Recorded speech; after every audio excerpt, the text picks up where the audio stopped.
Assalamualaikum warahmatullahi wabarakatuh.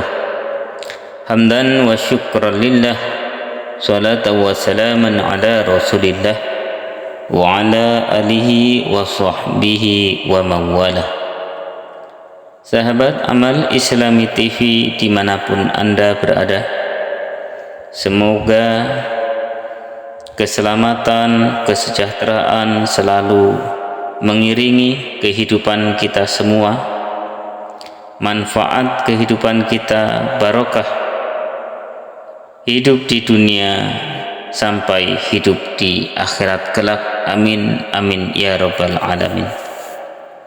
Sahabat Amal Islami TV dimanapun Anda berada, pada kesempatan ini saya akan mengangkat sebuah kisah seorang pemuda yang memiliki amalan yang sangat mulia, yang menyebabkan dirinya kemudian diangkat derajatnya oleh Allah Subhanahu wa Ta'ala.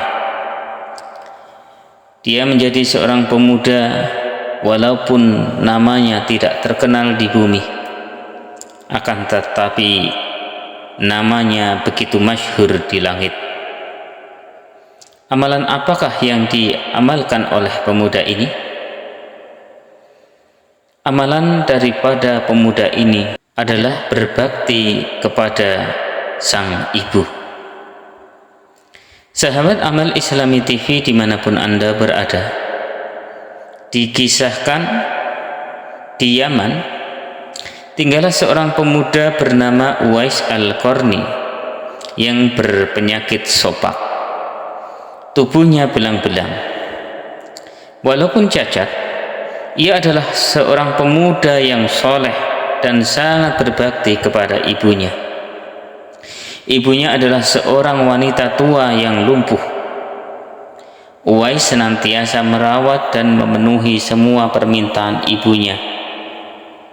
Hanya satu permintaan yang sulit ia kabulkan. Pada suatu hari, sang ibu berkata kepada putranya, "Wahai anakku, mungkin ibu tidak lama lagi akan bersamamu. Maka ikhtiarkan agar ibu dapat mengerjakan haji," pinta ibunya. Uwais pun tercenung memikirkan perjalanan ke Makkah yang sangatlah jauh, melewati padang pasir tandus yang panas. Orang-orang biasanya menggunakan unta dan membawa banyak perbekalan. Namun Uwais sangatlah miskin dan tidak memiliki kendaraan. Kemudian Uwais pun terus berpikir mencari jalan keluar. Akhirnya kemudian dibelilah olehnya seekor anak lembu. Kira-kira untuk apa anak lembu itu? Tidak mungkin kan pergi naik haji dengan menggunakan lembu? Oh lala, ternyata Uwais membuatkan kandang anak lembu tersebut di puncak sebuah bukit. Pada setiap pagi ia akan bolak-balik menggendong anak lembu itu naik dan turun bukit. Akhirnya orang-orang pun, tetangga-tetangganya pun mengira bahwa Uwais telah gila. Uwais gila, Uwais gila, kata orang-orang. Ya, kelakuan Uwais memang sungguh sangatlah aneh. Tak pernah ada hari yang terlewatkan ia menggendong lembu naik turun bukit. Makin hari anak lembu itu makin besar dan makin besar tenaga yang diperlukan Uwais. Tetapi karena latihan tiap hari, anak lembu yang membesar itu tak terasa lagi baginya. Sahabat Amal Islami TV dimanapun Anda berada, setelah 8 bulan berlalu, sampailah musim haji. Lembu Uwais 100 kg. Begitu juga dengan otot Uwais yang makin membesar. Ia menjadi kuat mengangkat barang. Akhirnya tetangga-tetangganya pun tahu Mereka sekarang tahu apa maksud Uwais selalu menggendong lembu setiap hari, naik dan turun bukit. Ternyata ia berlatih untuk menggendong ibunya. Sahabat Amal Islami TV dimanapun Anda berada, Uwais kemudian menggendong ibunya berjalan kaki dari Yaman menuju ke Makkah. Subhanallah, alangkah besar cinta Uwais kepada ibunya. Ia rela menempuh perjalanan jauh dan sulit demi memenuhi keinginan ibunya. Uwais berjalan tegap menggendong ibunya, tawaf di Ka'bah. Melihat perjuangan anaknya, ibunya pun sangat terharu dan bercucuran air mata. Setelah melihat Baitullah di hadapan Ka'bah, ibu dan anak itu berdoa, "Ya Allah, ampuni semua dosa ibu," kata Uwais Al-Qarni. Ibunya pun terheran-heran dan bertanya, "Bagaimana dengan dosamu, wahai anakku?" Tanya ibunya terheran-heran. Kemudian Uwais menjawab, "Dengan terampuninya dosa ibu, maka ibu akan masuk ke dalam surga. Cukuplah ridho dari ibu yang akan membawa aku ke dalam surga," sahut Uwais Al-Qarni. Subhanallah, itulah keinginan Uwais yang tulus dan penuh cinta. Allah Subhanahu wa ta'ala pun memberikan karunia-Nya. Uwais seketika itu juga disembuhkan dari penyakit sopaknya. Hanya tertinggal bulatan putih di tengkuknya. Tahukah kalian apa hikmah dari bulatan disisakan dari penyakit tersebut? Itulah tanda bagi Umar dan Ali bin Abi Thalib, kedua sahabat utama Rasulullah Shallallahu Alaihi Wasallam, untuk mengenali Uwais Al-Qarni. Beliau berdua sengaja mencari Uwais di sekitar Ka'bah karena Rasulullah Shallallahu Alaihi Wasallam semasa hidupnya telah berpesan, "Di zaman kamu nanti akan lahir seorang manusia yang doanya sangat makbul. Kamu berdua pergilah cari dia. Dia akan datang dari arah Yaman. Dia dibesarkan di Yaman. Dia akan muncul di zaman kamu. Carilah dia. Kalau berjumpa dengan dia, minta tolong dia untuk mendoakan kalian berdua. Sesungguhnya Allah mengharamkan atas kamu durhaka pada ibu dan menolak kewajiban dan meminta yang bukan haknya dan membunuh anak hidup-hidup, dan Allah membenci padamu banyak bicara dan banyak bertanya, demikian pula memboroskan harta, menghambur-hamburkan kekayaan." Hadis riwayat Bukhari dan Muslim. Sahabat Amal Islami TV dimanapun Anda berada, kita mundur ke belakang untuk mengetahui bagaimanakah kisah cerita dari kehidupan Uwais Al-Qarni. Sahabat Amal Islami TV dimanapun Anda berada, pemuda bernama Uwais Al-Qarni, ia tinggal di negeri Yaman. Uwais adalah seorang yang terkenal fakir, hidupnya sangat miskin. Uwais Al-Qarni adalah seorang anak yatim. Bapaknya sudah lama meninggal dunia. Ia hidup bersama ibunya yang telah tua lagi lumpuh. Bahkan mata ibunya telah buta. Kecuali ibunya, Uwais tidak lagi mempunyai sanak famili sama sekali. Dalam kehidupannya sehari-hari, Uwais Al-Qarni bekerja mencari nafkah dengan mengembalakan domba-domba orang pada waktu siang hari. Upah yang diterimanya cukup buat nafkah dengan ibunya. Bila ada kelebihan, terkadang ia pergunakan untuk membantu tetangganya yang hidup miskin dan serba kekurangan seperti dia dan ibunya. Demikianlah pekerjaan Uwais Al-Qarni setiap hari.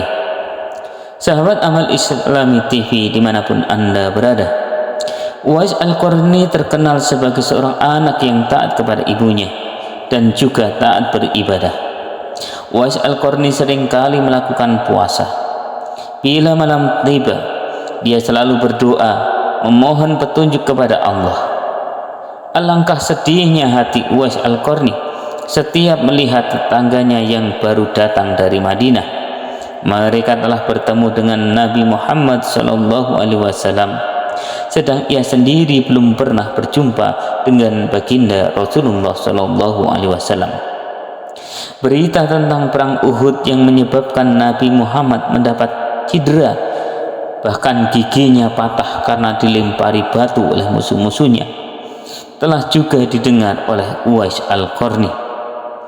Sehingga karena mendengar hal itu, Uwais pun mengetok giginya, memukul giginya dengan batu hingga patahlah giginya.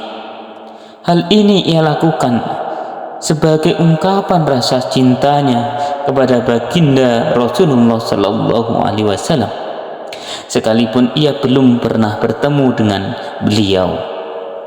Hari demi hari berlalu dan kerinduan Uwais untuk menemui baginda sallallahu alaihi wasallam semakin dalam. Hatinya selalu bertanya-tanya, kapankah ia dapat bertemu baginda Nabi Muhammad sallallahu alaihi wasallam dan memandang wajah beliau dari dekat. Ia rindu mendengar suara baginda Rasulullah, kerinduan karena keimanan. Tapi bukankah ia mempunyai seorang ibu yang telah tua renta dan buta, lagi pula lumpuh? Bagaimana mungkin ia tega meninggalkannya dalam keadaan yang demikian? Hatinya selalu gelisah siang dan malam. Pikirannya diliputi perasaan rindu memandang wajah baginda Nabi Muhammad SAW. Akhirnya kerinduan kepada baginda Nabi Shallallahu Alaihi Wasallam yang selama dipendamnya tak dapat ditahannya lagi, sehingga pada suatu hari ia datang mendekati ibunya, mengeluarkan isi hatinya dan memohon izin kepada ibunya agar ia diperkenankan untuk pergi menemui baginda Rasulullah Shallallahu Alaihi Wasallam di Madinah. Mendengar hal itu, Ibu Uwais Al-Qarni pun sangat bangga. Walaupun telah uzur, ia merasa terharu dengan ketika mendengar permohonan dari anaknya. Ia memaklumi perasaan Uwais Al-Qarni seraya berkata, "Wahai anakku, pergilah Uwais, anakku. Temuilah baginda Nabi Muhammad SAW di rumahnya, dan bila telah berjumpa dengan baginda Nabi, segeralah engkau kembali pulang," kata sang ibu. Mendengar perkataan ibunya, betapa gembiranya hati Uwais Al-Qarni mendengar ucapan itu. Segera ia pun berkemas untuk berangkat. Namun ia tak lupa menyiapkan keperluan ibunya yang akan ditinggalkannya, serta berpesan kepada tetangganya agar dapat menemani ibunya selama ia pergi. Sesudah berpamitan sembari mencium ibunya, berangkatlah Uwais Al-Qarni menuju Madinah. Sahabat Amal Islami TV dimanapun Anda berada, setelah menempuh perjalanan jauh, akhirnya Uwais Al-Qarni sampai juga di kota Madinah. Segera ia mencari rumah baginda Nabi Muhammad SAW. Setelah ia menemukan rumah baginda Nabi, ia pun kemudian mengetuk pintunya sambil mengucapkan salam. Kemudian keluarlah seseorang seraya membalas salamnya. Segera saja Uwais Al-Qarni menanyakan baginda Nabi Shallallahu Alaihi Wasallam karena beliau ingin berjumpa dengan baginda Nabi. Namun nasib berkata lain. Ternyata baginda Nabi Muhammad SAW tidak berada di rumahnya. Pada waktu itu beliau sedang berada di medan pertempuran. Uwais Al-Qarni hanya bertemu dengan Ummul Mukminin Sayyidah Siti Aisyah radhiyallahu anha, yaitu istri baginda Nabi Muhammad SAW. Melihat hal itu, betapa kecewanya hati Uwais. Dari jauh ia datang untuk berjumpa langsung dengan baginda Nabi, akan tetapi nasib berkata lain. Ia tidak bisa bertemu dengan baginda Nabi Muhammad SAW. Dalam hati Uwais Al-Qarni bergolak perasaan ingin menunggu kedatangan Nabi SAW dari medan perang. Tapi kapankah baginda Nabi akan pulang? Sedangkan di lain sisi, ia masih terngiang di telinganya pesan dari ibunya yang sudah tua dan sakit-sakitan itu, agar ia cepat pulang ke Yaman. Engkau harus lekas pulang, anakku. Akhirnya karena ketaatannya kepada ibunya, pesan ibunya mengalahkan suara hati dan kemauannya untuk menunggu dan berjumpa dengan baginda Nabi SAW. Karena hal itu tidak mungkin, Uwais Al-Qarni dengan terpaksa pamit kepada Sayyidah Siti Aisyah untuk segera pulang kembali ke Yaman. Ia hanya menitipkan salam untuk baginda Nabi Muhammad SAW. Setelah itu Uwais Al-Qarni pun segera berangkat, mengayunkan langkahnya dengan perasaan amat haru. Sahabat Amal Islami TV dimanapun Anda berada, setelah peperangan usai, baginda Nabi Muhammad SAW pun kemudian pulang menuju Madinah. Sesampainya di rumah, baginda Nabi SAW menanyakan kepada Siti Aisyah tentang orang yang mencarinya. Nabi mengatakan bahwa Uwais Al-Qarni, anak yang taat kepada ibunya, adalah penghuni langit. Mendengar perkataan Nabi SAW, Siti Aisyah radhiyallahu anha dan para sahabat pun tertegun. Menurut keterangan Siti Aisyah, memang benar ada yang mencari baginda Nabi SAW dan segera pulang kembali ke Yaman karena ibunya sudah tua dan sakit-sakitan, sehingga ia tidak dapat meninggalkan ibunya terlalu lama. Baginda Nabi Muhammad SAW kemudian melanjutkan keterangannya tentang Uwais Al-Qarni, sang penghuni langit itu. Ia berkata kepada para sahabatnya, kalau kalian ingin berjumpa dengan dia, perhatikanlah, ia mempunyai tanda putih di tengah telapak tangannya. Seru baginda Rasulullah SAW.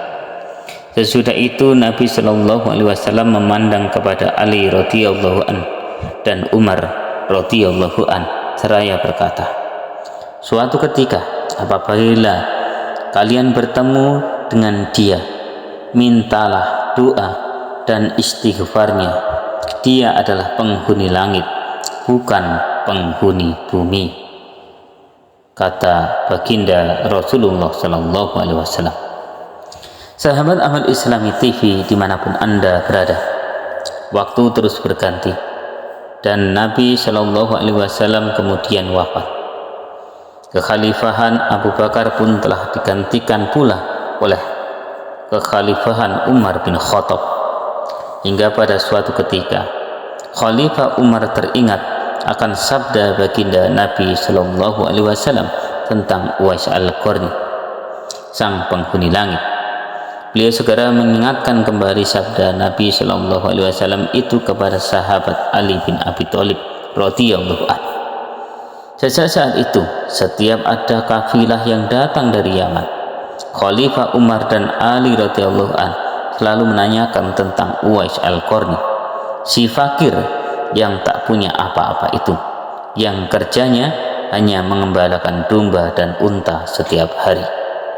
Mengapa Khalifah Umar radhiyallahu an dan sahabat Nabi Ali radhiyallahu an selalu menanyakan dia? Kata para kafilah.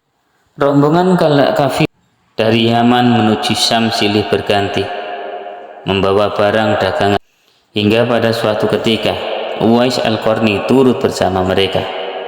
Rombongan kafilah itu pun tiba di kota Madinah. Melihat ada rombongan kafilah yang baru datang dari Yaman, maka segera Khalifah Umar dan Ali radhiyallahu an mendatangi mereka dan menanyakan, apakah Uwais Al-Qarni turut bersama mereka? Rombongan kafilah itu pun kemudian mengatakan bahwa Uwais Al-Qarni ada bersama mereka. Dia sedang menjaga unta-unta mereka di perbatasan kota, kata rombongan kafilah. Mendengar jawaban itu, akhirnya Khalifah Umar bin Khattab dan sahabat Ali radhiyallahu an segera pergi menjumpai Uwais Al-Qarni. Sesampainya di kemah tempat Uwais berada, Khalifah pun mengucapkan salam. Akan tetapi rupanya Uwais Al-Qarni sedang menjalankan sholat. Setelah mengakhiri sholatnya dengan salam, Uwais menjawab salam Khalifah Umar radhiyallahu an dan sahabat Ali radhiyallahu an sambil mendekati kedua sahabat Nabi Shallallahu alaihi wasallam ini dan mengulurkan tangannya untuk menjabat tangannya. Sewaktu berjabatan, Khalifah Umar radhiyallahu an dengan segera membalikkan tangan Uwais untuk membuktikan kebenaran tanda putih yang berada di telapak tangan Uwais Al-Qarni, seperti yang pernah disabdakan oleh baginda Rasulullah Sallallahu Alaihi Wasallam. Dan ternyata memang benar, tampaklah tanda putih di telapak tangan Uwais Al-Qarni. Wajah Uwais Al-Qarni tampak bercahaya, benarlah seperti sabda baginda Nabi Sallallahu Alaihi Wasallam bahwa dia itu adalah penghuni langit. Kemudian Khalifah Umar radhiyallahu an dan Ali radhiyallahu an menanyakan namanya dan dijawab Abdullah. Mendengar jawaban Uwais Al-Qarni, mereka berdua pun menjadi tertawa dan mengatakan, kami juga adalah Abdullah, yakni hamba Allah. Tapi siapakah namamu yang sebenarnya? Kemudian Uwais pun berkata, nama saya adalah Uwais Al-Qarni. Jawab Uwais. Dalam pembicaraan mereka diketahuilah bahwa ibu Uwais Al-Qarni telah meninggal dunia. Itulah sebabnya ia baru dapat turut bersama rombongan kafilah dagang saat itu. Akhirnya kemudian Khalifah Umar bin Khattab dan sahabat Ali bin Abi Thalib memohon agar Uwais membacakan doa dan istighfar untuk mereka.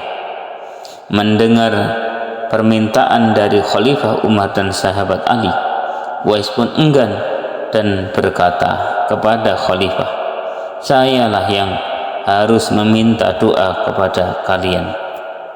Mendengar perkataan Uwais, Khalifah berkata, kami datang ke sini untuk mohon doa dan istighfar dari Anda, seperti yang dikatakan dan diperintahkan oleh Rasulullah Sallallahu Alaihi Wasallam sebelum wafatnya.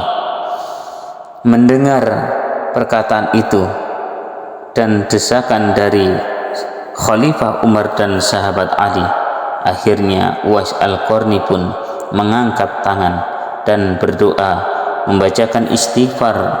Setelah itu Khalifah Umar radhiyallahu an berjanji untuk menyumbangkan uang negara dari Baitul Mal kepada Uwais Al-Qarni untuk jaminan hidupnya. Akan tetapi segera saja Uwais menampik dengan berkata, hamba mohon supaya hari ini saja hamba diketahui orang. Untuk hari-hari selanjutnya biarlah hamba yang fakir ini tidak diketahui oleh orang lagi. Sahabat Amal Islami TV dimanapun Anda berada, setelah bertahun-tahun berlalu, akhirnya fenomena Uwais Al-Qarni pun nampak. Fenomena itu terlihat ketika Uwais Al-Qarni wafat. Sahabat Amal Islami TV dimanapun Anda berada, beberapa tahun kemudian Uwais Al-Qarni pun berpulang ke rahmatullah. Anehnya, pada saat dia dimandikan, tiba-tiba sudah banyak orang yang berebutan untuk memandikannya, dan ketika dibawa ke tempat pembaringan untuk dikafani, di sana pun sudah ada orang-orang yang menunggu untuk mengkafaninya. Demikian pula ketika orang pergi hendak menggali kuburannya, di sana ternyata sudah ada orang-orang yang menggali kuburnya hingga selesai. Ketika usungan dibawa menuju ke perkuburan, luar biasa banyaknya orang yang berebutan untuk mengusungnya. Meninggalnya Uwais Al-Qarni telah menggemparkan masyarakat kota Yaman. Banyak terjadi hal-hal yang amat mengherankan. Sedemikian banyaknya orang yang tak dikenal berdatangan untuk mengurus jenazah dan pemakamannya. Padahal Uwais Al-Qarni adalah seorang fakir yang tidak dihiraukan orang. Sejak ia dimandikan sampai ketika jenazahnya hendak diturunkan ke dalam kubur, di situ selalu ada orang-orang yang telah siap melaksanakannya terlebih dahulu. Penduduk kota Yaman pun tercengang. Mereka saling bertanya-tanya, siapakah sebenarnya engkau, wahai Uwais Al-Qarni? Siapakah sebenarnya engkau, Uwais Al-Qarni? Bukankah Uwais yang kita kenal hanyalah seorang fakir yang tak memiliki apa-apa, yang kerjanya sehari-hari hanyalah sebagai pengembala domba dan unta? Tapi ketika hari wafatmu, engkau menggemparkan penduduk Yaman dengan hadirnya manusia-manusia asing yang tidak pernah kami kenal. Mereka datang dalam jumlah sedemikian banyaknya.